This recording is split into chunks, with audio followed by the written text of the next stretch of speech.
Satnam and Namaste. This is Hari Bhajan, and I'm going to tell you a little bit about how I'm doing with my 100-day journey of getting my yogi back. Today is the 33rd day, which marks the one-third through the process. It's been about 4 weeks, and I'm really happy with how it's going. I had some particular ideas about how I saw it unfolding, and some of them have unfolded that way, and some of them have not, have taken a different direction. The first couple of weeks I was pretty vigilant and did a yoga set every day in the morning, a particular one for each week. And then the third week that started to change. I started realizing that sometimes I didn't have time in the morning, but I would do something in the afternoon. Or I also started going to classes. So the classes were really fantastic. I've been going over to our local yoga center and doing mostly Kundalini classes.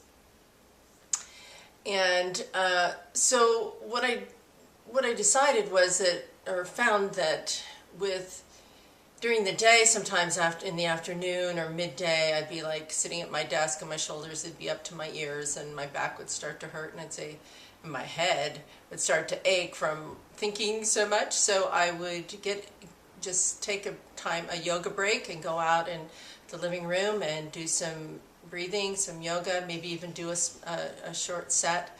And it would just change the whole energy of the time, and it also gave me a chance to meditate and just clear my head. So what I was realizing is that, you know, we're all at different stages in life, and I'm not the young yogi that I was when I started back in the 70s.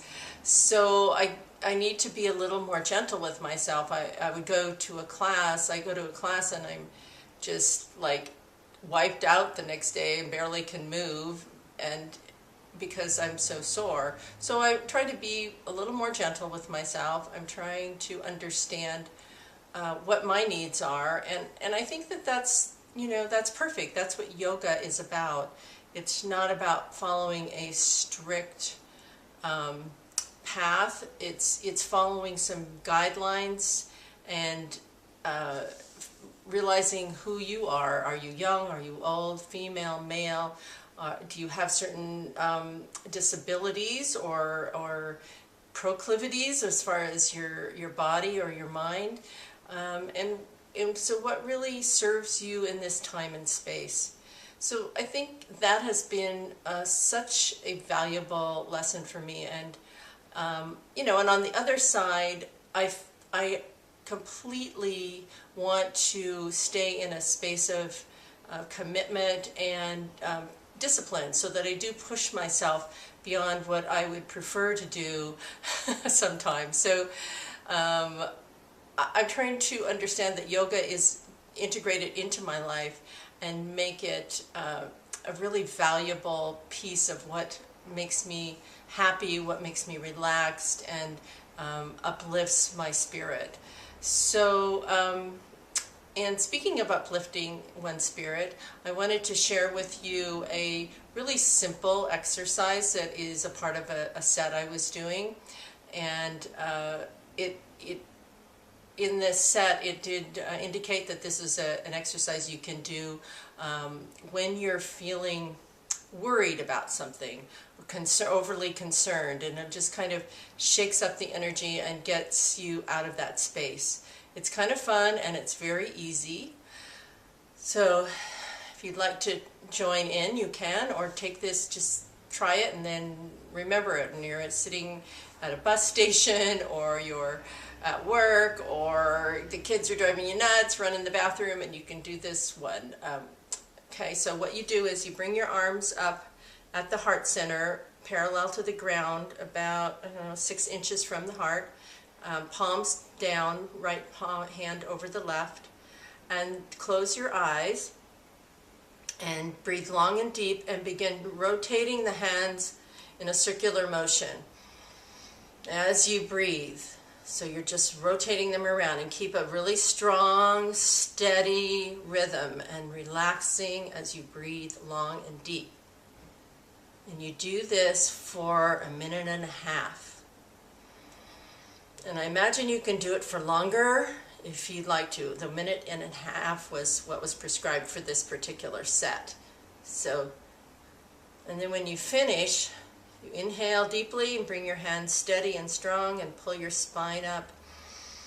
And you hold the breath and you pull the energy from the base of your spine all the way up. And then you exhale and relax and take a few minutes to just sit and be at peace and let your worries and your problems, let them go, let them go.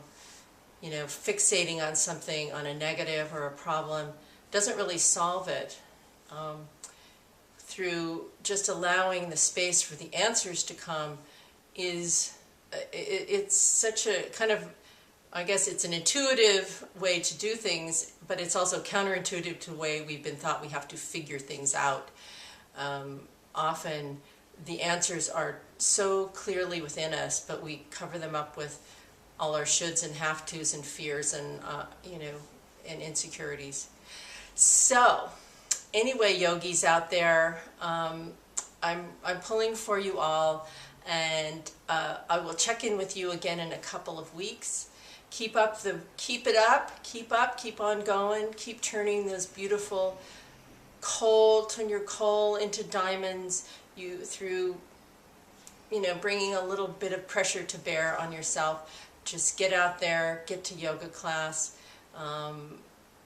do your morning practice, your evening practice, whatever inspires you. God bless, Sat Nam, and Namaste.